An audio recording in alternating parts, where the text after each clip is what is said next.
Thanks for clicking play on the latest edition of Iowa Revolution. My name is Spencer. He's Dr. Bob. Dr. Bob, good to see you. Good to see you, Spencer. So, first of all, Dr. Bob, I think this is going to work. Spencer, you're a god. That worked. Do you remember recording that? Yeah, it was for the Friday night football stuff. I recorded a lot of different things. You guys did such a great job. Maybe you are still. I'm not listening now, but you did such a great job, on your Friday night high school preview show for KNIA Carol S. It was fantastic. And it was so good. I would listen to the pre and post game shows for the Hawkeyes and for the Cyclones. And you guys are so much better than they were.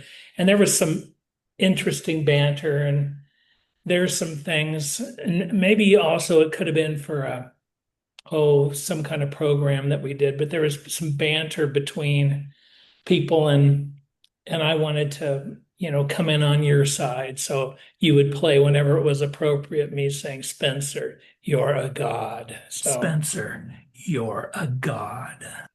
That's like the ultimate trump card. If I have that, I win any argument. Dr. Bob saying I'm a god.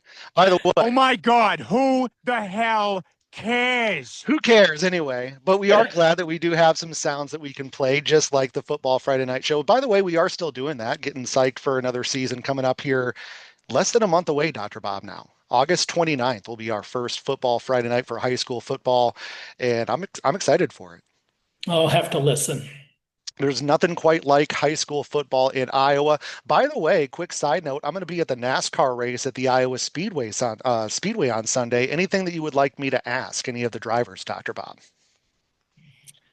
Um, oh, so you're going to get in with the drivers and get to talk with Yeah, we're them? going to be there before the race, hopefully get a chance to shake some hands, maybe meet some of the drivers beforehand, and then we'll be at the press conference afterwards as well. Well, I used to always ask drivers some of the things they never expected. And I remember Natalie Sather, who was a young woman sprint car driver, did very well. I don't know what happened to her. She got married and changed her last name. But anyway, I was interviewing her, and I'm in her trailer and where she lives essentially. And I look around at the books on her walls, and I ask her, "What book are you reading?" And then she told me she was reading several. One was, some kind of winning book by Lee Iacocca. There was another one by George C. Patton, and some other ones that she was reading. And I said to her, "You're not a sprint car driver. You're a warrior."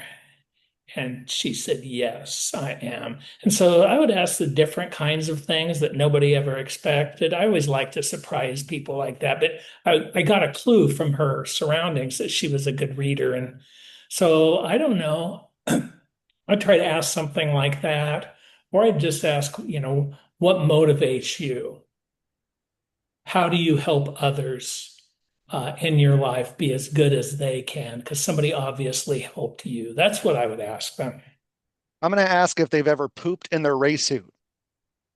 Spencer, no. That's the sort of award-winning podcasting that we do here on this show, Dr. Bob. I'm so psyched that we have these sounds now. So let's get to the show. We've got a lot of stuff to talk about on the Iowa Revolution podcast. We just had kind of, I guess, maybe the first big domino to fall. We saw a lot of visas revoked from some of the plant workers. We had a lot of employees in Ottumwa, some more in Algona, so we'll discuss that story. Also, we've discussed on this show, how is ICE getting away with being just masked all the time, not showing identification, and the state of Michigan may be trying to do something about that, so that's kind of good. Emil Bove has now been confirmed as a federal appeals court judge, so I wanted to get your thoughts on that story because he's a straight up conspiracy theorist, and he has even said that I don't want to be known as a Trump thug or a Trump henchman. Well, yeah, okay, well, you are. You're just now admitting that that's basically what you are going to do. And now you have the lifetime appointment for a federal judgeship. And I want to just dunk on Ryan Walters as much as we possibly can, Dr. Bob. How familiar are you with Ryan Walters and what he's doing? He's the Oklahoma Superintendent of Public Instruction. Yeah, I've been following him with great dismay and what he's doing to ruin the Oklahoma public schools. And the Oklahoma public schools have been awful for as long as I've been alive. They're consistently 49th or 50th in pretty much every educational measure. So, and he's just trying to drive them completely off a cliff. So I wanted to get into his controversy. And also the US fertility rate dropped. And I know that there's a lot of discussion on why that might be happening. So I wanted you and I to have a little bit of a discussion there. And also we have a pretty crazy factoid of the week that I mean, to me, it's pretty crazy. And also, you may be noticing that I'm wearing my lawn mowing Cedar Rapids Kernels hat, you eagle-eyed viewers, if you're watching on our video. So Cedar Rapids Kernels hat, I'm doing my top 5 minor league mascots on the show today, Dr. Bob. Well, great, fantastic. So let's get into this story, some local Iowa news here. This is from KCCI. More than 200 employees of an Ottumwa meat processing plant will be deported, the city mayor has said. The United Food and Commercial Workers Local 1149 confirms that between 210 and 220 employees at Ottumwa's JBS plant were informed that their visas have been revoked and their employment terminated. A local 1149 official said this is the largest termination of visa workers in his 23 years with the union. During a city council meeting last week, Ottumwa Mayor Rick Johnson said JBS sent notices to employees from Haiti and Cuba that their work visas are revoked and they must leave the country. He said he is not sure if more terminations and deportations will happen. Another union official told KCCI that the HTE Hormel plant in Algona is dismissing 12 employees for the same reasons. Yes, it's pretty horrific in the sense that there's only one reason behind it, and it's racism. And that's the only possible reason, because if you think about it, how much immigrants, remember, these were legal immigrants here on work visas. These aren't the rapists and murderers and thugs that Trump said he was after. These citizens are here legally. They own homes. They own cars. They have kids in the school system. These are people that are here at our invitation. And so these are some of them are what Trump has called shithole countries. And the reason, this is a bit of an aside, is that the reason they are so-called shithole countries is because Western societies have milked these different countries for their resources for hundreds of years. Okay, so I was talking with someone from the Iowa Migrant Movement for Justice yesterday, which is the most visible group that I see that helps and organizes and supports immigrants. And they said that the media has been sending sort of mixed messages on this. It's not, she hasn't, well, as of yesterday, she hadn't seen the notices that went to the people, because there's different kinds of notices. One is you have to deport. Another kind of notice that they give is that you've lost your right to work. And so then the hope is that they self-deport on, from Trump's perspective. So not enough information is out. I did a little calculations. So if you let's just say it's low, it's 200 people. If you pull 200 people out of a small town or medium-sized town like Ottumwa is, the economic impact on that community directly is like $8 million a year. All that money is gone, just gone if those people leave. The kids leave the school system, who knows where they go. They're possibly in peril. The people that are from Haiti, if they go back to Haiti, they are certainly in peril. And Yes. So there's only one reason. They are contributing economically to our communities. They're a part of the fabric of our communities now. And the only reason to deport legal workers, is racism. My grandpa, I actually read one of his sermons on this show a ways back, maybe a year and a half ago. He was a Methodist pastor in West Liberty. So, of course, they also had a large immigrant population there. And he had a sermon about how, and you said that these are people that are here by our invitation. JBS is bringing these people in. They've been bringing people in since at least the mid 80s because I know that my grandpa helped a lot of these immigrants with a lot of different services. And he saw how they were exploited by these places like these meat packing plants, and everybody exploits immigrants, and now it's just to the point where it's complete all and out violence against anybody that has brown skin. Right, and it's also going to strike fear. They want everybody with brown skin afraid. And Yeah. remember, we're now bringing in incarcerated legal citizens too, and Trump is threatening to take away citizenship from people. And it's not only racism; it's racism in the service of fascism. So continuing on that thread here, getting into some cock talk political news. So this is from M Live. Law enforcement officers who attempt to conceal their face or identity while on the job in Michigan could face jail time under a bill introduced by State House Democrats. The bill, unveiled Thursday, targets Immigration and Customs Enforcement, or ICE, which has become increasingly known for using plainclothed or masked officers during immigration raids and operations to hinder identification. Trump administration officials say this practice is needed to safeguard ICE officers and their families from being harassed or threatened in public and online after the officer's identity is uncovered, according to the Associated Press. However, Michigan House Democrats contend these, quote, secret police practices generate fear, remove accountability, and create an unnecessary risk for the community and other law enforcement.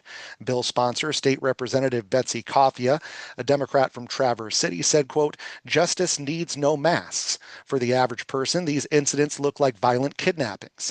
With this new federal tactic of wearing masks with no identification, there is no way for the public, the people being accosted or grabbed, or even local law enforcement and local state and elected leaders to know who these folks are, end quote. Well, and it's not just that they look like violent kidnappings. Some of them are violent I kidnappings. was going to say, to piggyback off that, now there has been stories just this week of a new trend of people going around and basically pretending that they're ICE agents and kidnapping people. Yeah. So this is happening.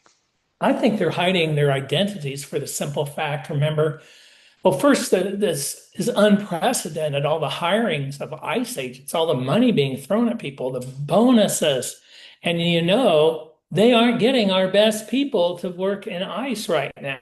They're Right. just not. Remember when Donald Trump told the Proud Boys to stand back and stand by? Do you know how many We white militia group members are likely enforcing policies now for ICE?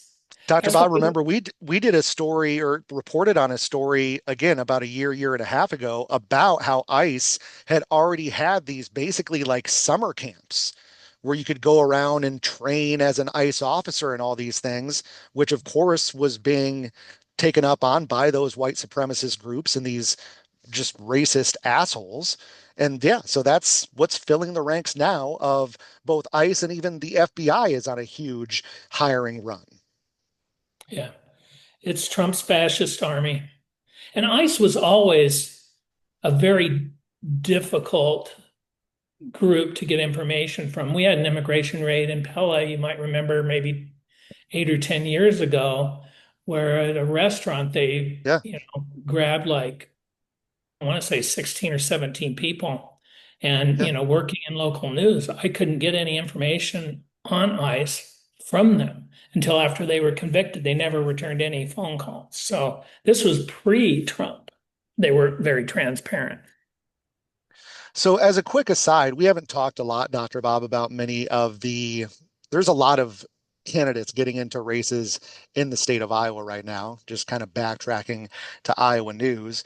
But what do you think so far of the candidates? And specifically, I guess my thoughts, with the bigger races with Governor Julie Stouch and Rob Sand. And then, of course, we have a friend, Nathan Sage, that's running for Senate so far against J.D. Scholten and Zach Walz. Might have Jackie Norris announcing next week. But just how do you see that race shaping up, and how do you see, or how do you think the rollout has been for those candidates? I think it's been very interesting. It's earlier than ever that I remember all these people coming out. I think that, it's a great slate of candidates. I haven't kept up with everybody in the second or fourth or even in this first district that are in. There's just a wide number of them. I think that Christina Bohannon, who's our representative in the first, I think she's, got a really good shot. There are some other people in it. And I think it's good that they're in it. Maybe they'll get some name recognition. Conceivably they could win. I interviewed Julie Stouch in the governor's race, and she seemed to have a good head on her shoulders. She came out strong in the Cedar Rapids Gazette. I think it was Sunday, maybe a week ago Sunday, with a commitment to improving water quality, and we'll see if Rob Sand comes in with that. I've See, known. see, that's a good segue, because that's something that I wanted to talk about. I think that's a very good strategy for Julie Stouch, because one of the big knocks on Rob Sand is he hasn't said enough about pursuing more water quality projects or legislation. And of course, his in-laws, the ones that are funding a lot of his campaign, are in the ag industry. So that might be a weak spot for Rob Sand. I don't necessarily know if it's going to be enough for Julie Stouch to win, but I certainly think that there should be pressure on Rob Sand to talk more about it. Yeah, well, and he's got a lot of pressure. Chris Jones, the former University of Iowa researcher who ended up retiring because of pressure that Iowa legislative Republicans put on the University of Iowa to not let him write. He ended up resigning. Uh, Chris has come down really hard on Rob. He's done it a number of times, including a couple of weeks ago. And Chris is the tip of the spear on water quality in Iowa, really moving the conversation. And so everybody's going to have to respond. We'll see if Rob does. I saw he talked generally about improving water quality the other day. And I think that that's just fine speaking generally about it, because sometimes specifically, you talk about specific kinds of things, you run the risk of arguing about the specific kind of thing that, the specific policy. Matt Russell writes about this a lot, and I do whenever we write together. But it's important to stick with the value, the importance of clean water, rather than to get in a debate about a specific policy. And so that people are moving toward that, I think, is good, a commitment. For years, Republicans don't care about our water quality. They pay lip service to it. Um, but I know Democrats care, but they were too afraid to do anything. And it's been pretty interesting. Chris is really making people talk about it. And it's going to have to be everybody. There's the Senate race you mentioned. I don't want to go into that too much because Nathan is our friend. I think the other people, are fine candidates. I think that Nathan has the best chance to beat Joni Ernst. And, I saw Zach Walls and Nathan speak. I believe it was Saturday at the Iowa Farmers Union meeting.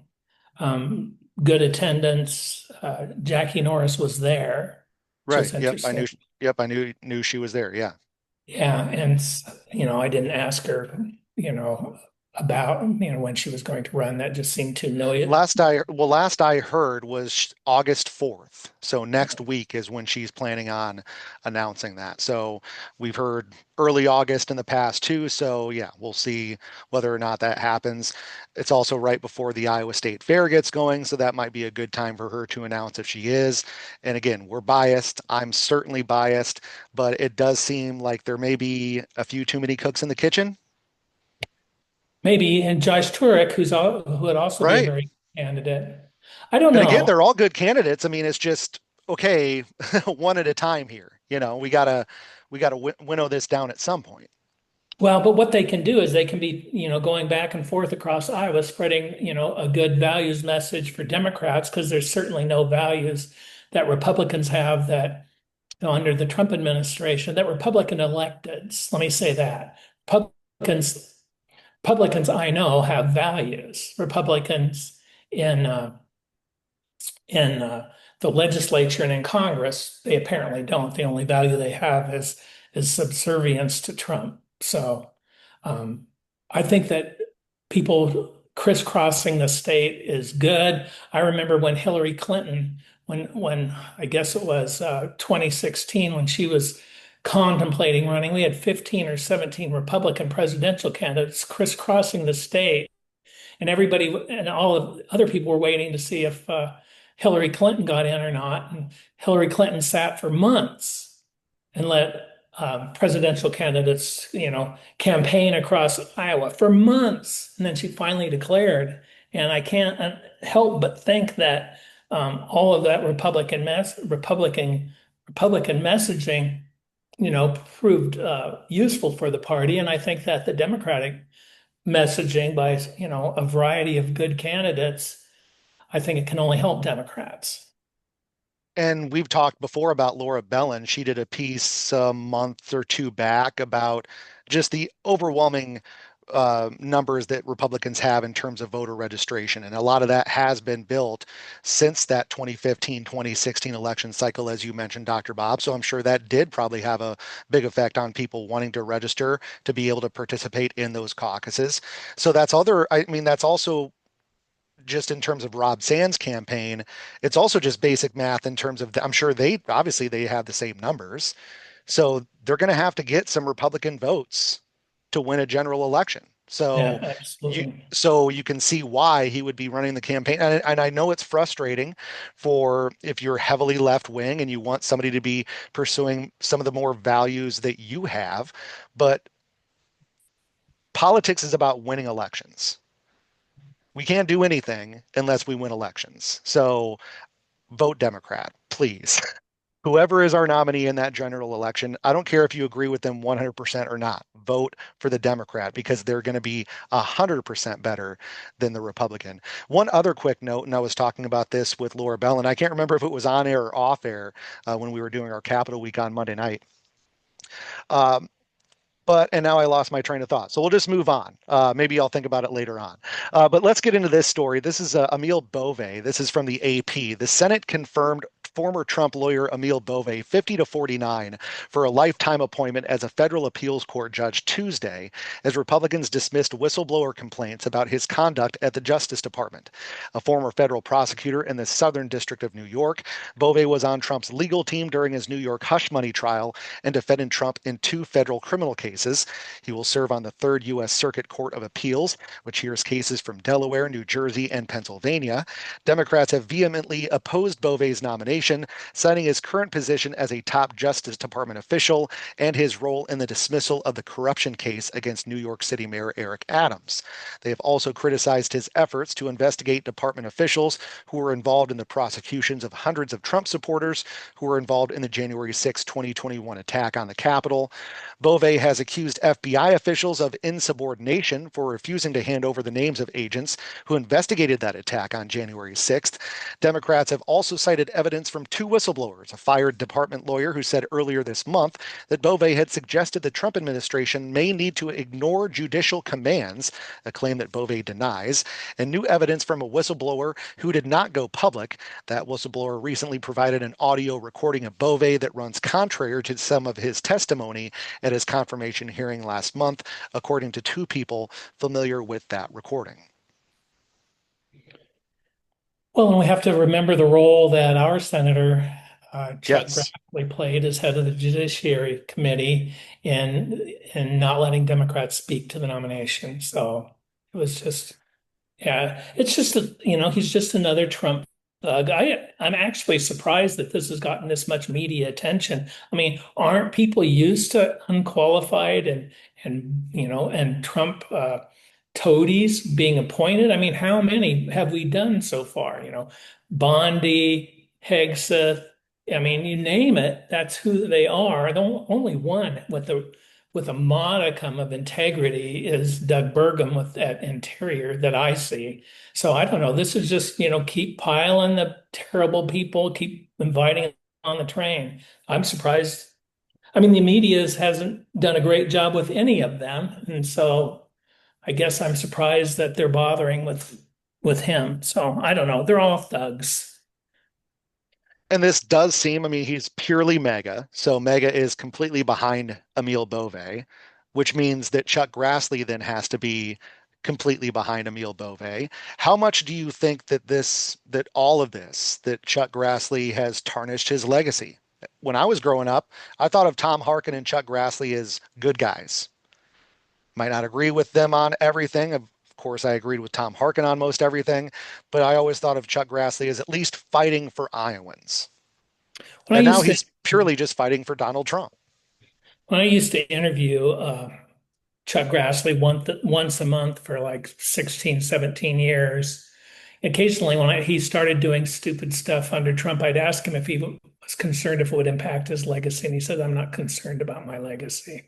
One thing that people don't know that I'm probably going to write about if I have time, but if I don't have time, I can at least mention it here, is that approximately 25 Marion County, maybe a couple of Jasper County people held a protest at the Knoxville Public Library on Monday. Grassley's representative was here to talk to constituents, and boy, did they give him an earful.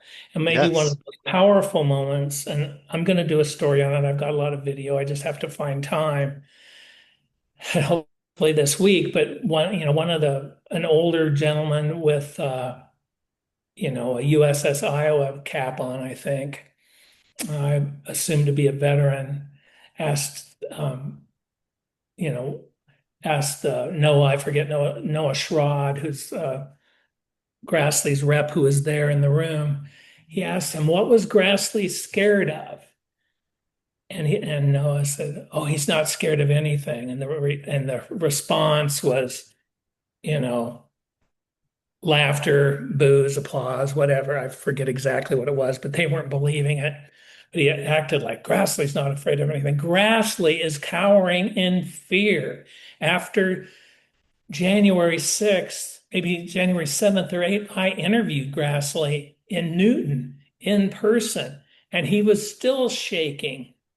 And he said that he thought that Trump could never have a role in the Republican Party again, and that people needed to go to jail. He told me that.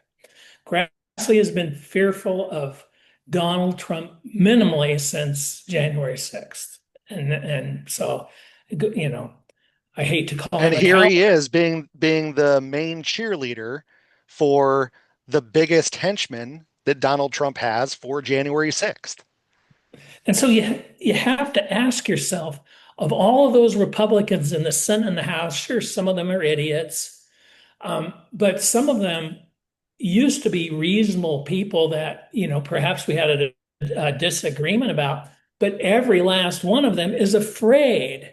And they're not afraid of just being primaried.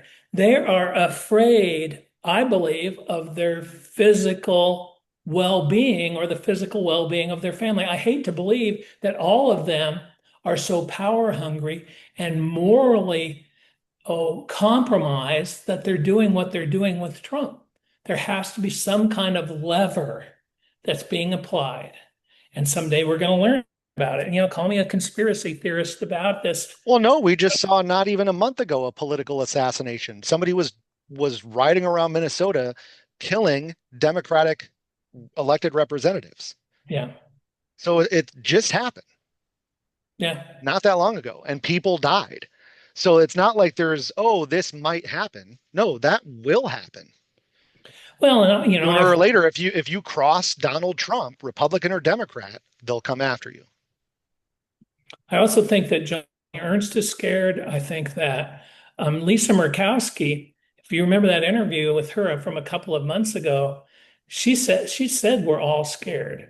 And so I think that this thug that, Trump just appointed to the bench that everybody's, upset about, this is just part of the same game. Although I think people like him and people like Stephen Miller and a lot of Trump's inner circle, they're true believers. I don't think they're afraid. They want to be part of making people afraid. Right. And I mean, just looking at Stephen Miller he's a grotesquerie. I don't even know how to describe. Yeah, I don't even know how to describe how ugly he is. So speaking of ugly, disgusting people, Ryan Walters. So he is the superintendent of public instruction for Oklahoma schools. And this is from Friendly Atheist on Substack. I recommend that you follow them. Also follow us. Also follow Dr. Bob, Deep Midwest Politics and Culture, and Cedar Creek Nature Notes. By now, we all know Oklahoma's superintendent of public instruction, Ryan Walters, is a Christian nationalist who wants to shove Jesus into classrooms, whether it's by purchasing Trump Bibles for public schools, rewriting the social studies standards to indoctrinate children with revisionist pro-Christian mythology, or using public money to fund a religious charter school. But there's one thing about Walters we just learned yesterday. He enjoys watching porn at work. During a meeting of the Oklahoma State Board of Education on Thursday morning, the members went into executive session in Walters' office to discuss matters that may need more privacy for the sake of the individuals involved. When they were in his office, two of the board members, Becky Carson and Ryan Dethridge, said they noticed something unusual on Walters' office TV, which was presumably showing what was on his personal laptop. And they were the only board members in a position to see the screen. As Carson processed what she was seeing, she said, quote, "The mama bear and teacher in me came out, and she stopped the meeting cold by confronting Walters. She said, I was so disturbed by it that I was like, very loudly and boastfully, like I was a parent or a teacher. I said, what is on your TV? What am I watching? He was like, what? What are you talking about? He stood up and saw it. He made acknowledgement that he saw it. And then she said, turn it off now. And he was like, what is this? What is this? So he acknowledged it was inappropriate just by those words. And he was like, I can't get it to turn off. I can't figure out how to turn it off. And I said, get it turned off. So he finally got it turned off, and that was the end of it. He didn't address it. He didn't apologize. Nothing was said. And now he's trying to turn this into like the media's after me and all this bull crap, and like it was the left-wing media bullshit. Yeah. It's never their fault. And the thing is, this is not surprising at all. It's those types of people that do shit like this. And by the way, just here's a thought experiment for you. What if a gay teacher was doing that and Ryan Walters walked in? They'd lose their job. I bet worse. Yeah. Yeah. But we know this. We know a lot of people that say that they're devout. They love God. They love Jesus. Everything they do is for Jesus, just like him. And that some of them are despicable human beings and use that as a rationale for doing the nasty stuff that they do, that Jesus has forgiven them. And so, it's just, we know too many. It's just like anything else. If you tell me how great of a writer you are, I'm going to doubt that you're a very good writer, Dr. Bob. If you tell me that that you can throw a baseball 90 miles an hour, I'm going to doubt that very highly, Dr. Bob. But if other people tell me that about you, then I would be like, oh, yeah, Dr. Bob must be a really good writer. I've heard from other people. So it's just that boastfulness of it that A, is completely anti-Christian, but B, that's just universal in terms of your personality. If you go out and boast of how great and Christian you are, I'm very much going to doubt how much you actually walk the walk. Right. And so, we get a lot of this with the Moms for Liberty and a lot of the different MAGA groups, and they use their religion as a cudgel to bully the rest of us and trying to force everyone in the country to bend to their will. And this is just part of it. Why am I not surprised the hypocrisy of this guy? And yeah, just this moral superiority that comes, a lot around here. Well. How the turntables. Get it, Dr. Bob? Sorta. Well. How the turntables. Well, I'm having fun with the sounds, at least. Yeah. You found a new way to interrupt me. What a disgusting story, though. It really is. When you really think about it, this was on his laptop while he was at work as the superintendent of schools. And he still hasn't lost his job. I was going to say nothing is going to happen to him because he's denying that he even knew anything about it or that somebody else must have done it. So he's just going to deny that he even did anything.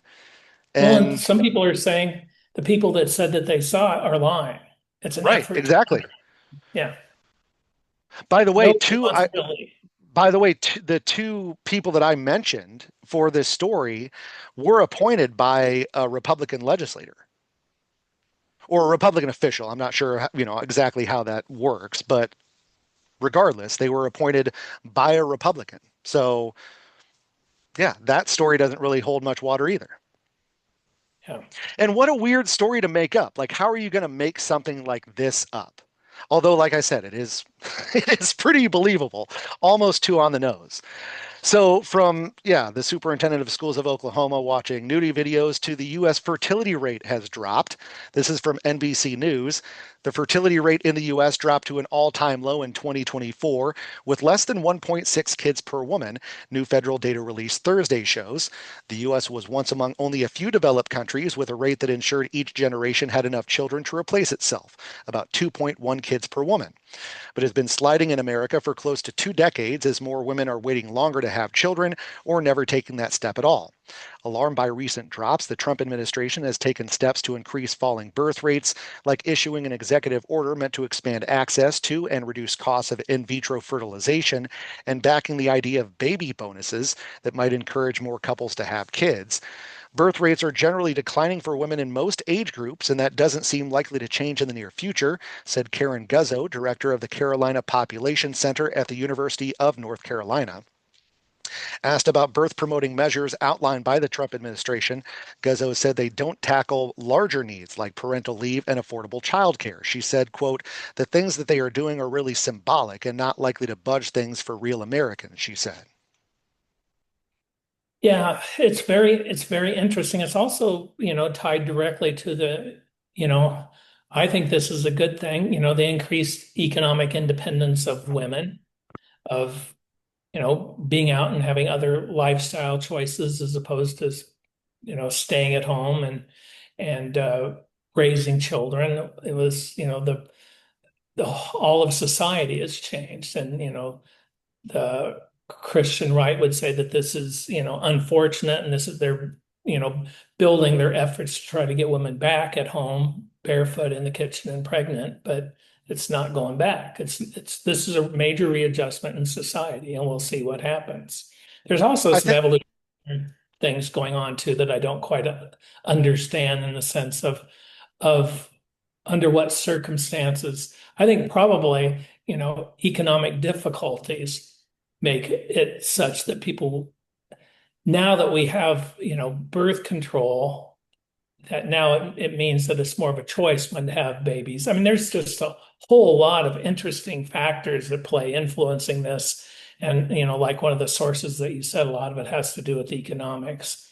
And also, we're not all farmers anymore. We're not I needing was going to kids. say, I mean, pre-industrial time, the more kids you had, the more economic benefit that was to you, and that obviously has fallen off to now where kids are a drain on money, to put it simply. And as we've talked about, there's a lot of economic factors that go into this, and I'm not sure exactly because a lot of this is new just because Roe v. Wade was just overturned a couple of years ago. But I wonder if states outlawing abortion has increased women taking birth control and avoiding pregnancy because a pregnancy now could be a death sentence in some states. Yeah, absolutely. And especially for women that may have, pre-existing conditions or that may have a risky pregnancy to begin with, again, they probably would not want to risk that at all. So I think that also, again, there's a million factors and each woman has their own reasons for doing it. But again, I think that is at least part of it. Right. And I think that we're past the point where women had, because of their economic freedom, they didn't have to attach themselves to a man, be it their father or their husband. They don't have Right. to anymore. And so, I can't believe that any of these MAGA guys get any women interested in them. Well, and that's why a lot of those guys on the right wing are against no, or either for or against no fault marriages. Have you seen any of this stuff where they want to Yeah. outlaw so women can't just leave their husbands, basically? Yeah, they're against no fault marriages Right. because it So there makes you go. divorce too easy. Right. So literally they are like, yeah, we're a horrible people. Nobody wants to hang out with us. So when we latch ourselves onto a woman, we want to make it absolutely impossible that she can leave us for whatever reason. So yeah, Yeah. that's how despicable. And a lot of these right wingers are for this kind of crap. It's disgusting. Anything else, Dr. Bob? I think we covered some good ground today, Spencer. Thanks. Factoid of the week. This is crazy. Most Korean people don't have armpit odor. Research at the University of Bristol found that only 0.006% of the Korean population has the ABCC11 gene, which causes armpit odor. In fact, the study found that most East Asians don't have this gene, but Koreans do have the lowest numbers. While this may be surprising to us, it's not big news. Odorant is not commonly found there. So don't look to That's, be an Old Spice salesman in Korea, Dr. Bob. It's a this money is losing venture. fascinating. I had no idea. I just thought it was part of being human. Same. And yeah, so go to Korea and enjoy yourself. Don't have to worry about BO. I mean, that sounds fantastic, does it not? Well, I mean, I've talked about, you go ahead. have to worry about your own BO. You're going to offend every Korean you Oh, meet. that is true. That's actually true. I'm sure Americans just have like a cloud around them. Like the Koreans won't even go within, 3 meters or whatever of the Americans. I'm sure we just stink to them. That's funny. Top five minor league mascots this week, Dr. Bob. Number five is the Louisville Bats. That's good. Louisville Sluggers, so Louisville Bats. Keeping it simple. Number four, I know you're going to love this one, Albuquerque Isotopes. Yeah, I was in Albuquerque when they changed the name to the Isotopes from the Dukes. And that was a little bit controversial, but it was mainly to sell more merch with the isotopes. And, there is a big nuclear history in New Mexico for good or ill, however you want to interpret it. But I yeah, was I've going to been say, to so so now that you bring that up, I didn't know that you were there while the name was changing, and I know you said that New Mexico obviously has a complicated history yeah. with the nuclear test sites. So how did that go over? I mean, not enough. I, it was based upon, um, if I'm remembering correctly, on the Simpsons. The Simpsons were so popular at the time, Yeah. and the isotopes from Homer. I don't know if So they had. nuclear power plant, right? Yes, So yes, so trying to, yeah, so not necessarily associating it with the nuclear bomb, more with the nuclear yes, power. Gotcha. Well, right. that was And it pretty was good it was marketing. interesting. They built a new stadium uh, around that same time, and so they were doing a lot of rebranding, and I think it obviously worked. Did you ever go to a Topes game? Well, I went a lot. I lived within walking distance of the stadium. Oh, nice. Oh, Yeah, yeah. I went to a Dukes game, and I ended up getting Tommy Lasorda and Sandy Koufax autographs for a friend. Hell yeah. They were at a game, and That's so amazing. yeah, so that Number yeah, that was three. fun. I didn't do it. I had a friend go do it, but Now the I truth have comes out 40 years well, later. right, but I'm not going to go ask for an autograph. But I said to my friend, "Would you?" And she did, and so then I Gotcha. sent it to my buddy. So Well, as long as it got done, Dr. Bob, that's really yeah, all they wanted. And they got it. Number yeah, three, the Amarillo Sod Poodles. the I want to sod. hear the Sod Poodles. That's good. So I want you to guess, what do you think a sod poodle is? I had to look this up, so I'm not going to act smart. But what do you think a sod poodle is? No idea. It's a West Texas, or remember this is Amarillo. It's a West Texas term for a prairie dog. Oh, So, okay. like like sod poodle, like a dirt dog, All right. prairie dog, That's good. the sod poodles. Number two, the Winston-Salem Dash. Get it? No. There's a dash between Winston and Salem. So the Winston-Salem dash. That's dumb. Okay, number one, the Rocket City Trash Pandas. That's pretty good. Where's Rocket City? It's in Alabama. And I forget exactly what, you know what? This is worth a Google. This is the segment we like to call Spencer and Dr. Bob. Google shit. Trash pandas.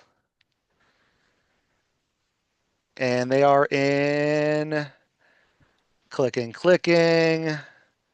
Now Wikipedia wants my donation. Sorry. Not going to do that right now. Madison, Alabama. Never heard of it. Me neither. That's why I forgot it. Founded in 1818, and it has a population of roughly 60,000. So you there's wanna a know my free favorite? factoid of the day for you. I do want to hear your favorite. Absolutely.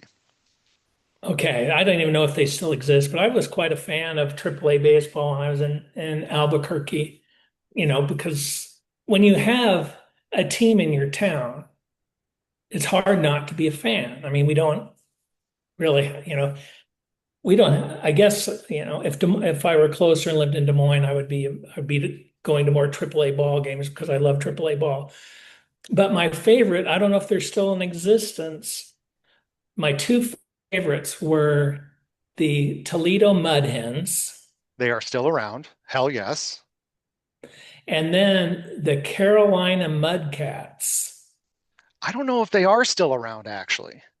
They had a great fish, catfish. Oh, hell yeah. They are still around. In fact, they're going to be playing Augusta this weekend. So, Carolina Mudcats. So I think my only two, I guess throwing the isotopes, I think mine are better than yours. Honestly, yeah, that's acceptable. But Spencer, you're a god. again, I win every argument, so I don't really care what you say, Dr. Bob. I only care about you saying that I am a god. Dr. Bob, always a pleasure. Can't wait to do this again next week. Again, make sure you subscribe to us on Substack, Iowa Revolution, so this will get delivered to your email every time we do an episode. And you can watch video. You can also read the transcript. And then, of course, you can just listen to us like a normal podcast. So, Dr. Bob, again, can't wait to see you next week and hope everybody has a great week ahead. Thanks, Spencer.